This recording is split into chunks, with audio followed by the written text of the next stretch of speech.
افتتح اليوم الاثنين في العاصمة كابول المعرض الوطني والدولي الرابع للإمام أبي حنيفة رحمه الله، وذلك بمشاركة مسؤولين حكوميين وتجار من داخل البلاد وخارجها.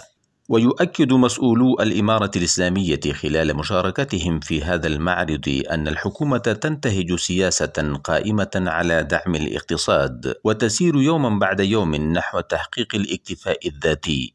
من جانبه أوضح وزير الصناعة والتجارة أنه بناء على المباحثات التي أجريت مع جمهورية كازاخستان فمن المتوقع أن يحصل قريبا تبادل تجاري بين الجانبين تصل قيمته إلى نحو 300 مليون دولار. نشكر جيراننا الطيبين وأشقائنا الذين يتعاملون معنا، فقبل أيام أقمنا معرضا في كازاخستان ولله الحمد حضر الجميع. ضمن هذا المعرض أبرمنا بفضل الله اتفاقيات تزيد قيمتها على 300 مليون دولار، وأجريت صفقات جيدة مما نال استحسان جميع تجارنا.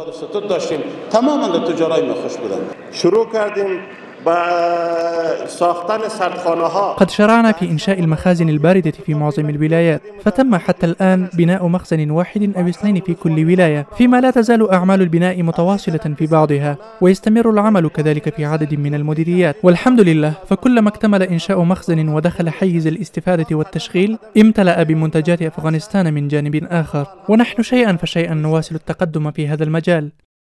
كما صرح علي رضا بيغدلي سفير إيران في كابول الذي شارك في مراسم الافتتاح أن بلاده كانت دائما شريكا لأفغانستان في مجال التجارة والترانزيت. ظرفیت علم، دانش و فناوری، صنعت و کشاورزی ایران و توانمندی‌های تمثل إيران بما تملكه من إمكانات في مجالات المواصلات والنقل والترانزيت والخدمات اللوجستية سندا مهما لشعب أفغانستان، وسيجري في هذا الإطار الاستفادة من مينائي، بندر عباس وتشابهار، فضلا عن الطرق وسكك الحديد والمعابر الحدودية الواقعة على هذا المسار. من جهتهم يرى المشاركون في المعرض أن تنظيم مثل هذه المعارض الوطنية والدولية يشكل فرصة مناسبة لجذب المستثمرين الأجانب ويفتح آفاقا جديدة للتسويق وبيع المنتجات المحلية. طبعا تأثيرات خوب ومثبتة داره.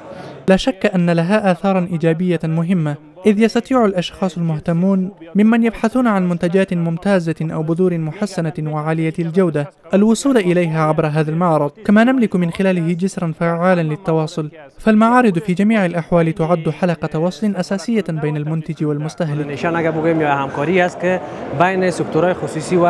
التنسيق يعني أن هناك تعاونا وتفاهما ينشأ بين القطاعات الخاصة، وقد يتم في هذا الإطار توقيع مذكرات تفاهم أو عقد شراكات مختلفة لكي تتمكن هذه القطاعات من الإسهام في تنمية اقتصاد البلاد. تجدر الإشارة إلى أن المعرض الوطني والدولي الرابع للإمام أبي حنيفة رحمه الله سيستمر لمدة 7 أيام في مدينة كابول، ويهدف إلى الترويج للصناعات اليدوية الأفغانية وتعزيز ثقافة الإقبال على المنتجات المحلية.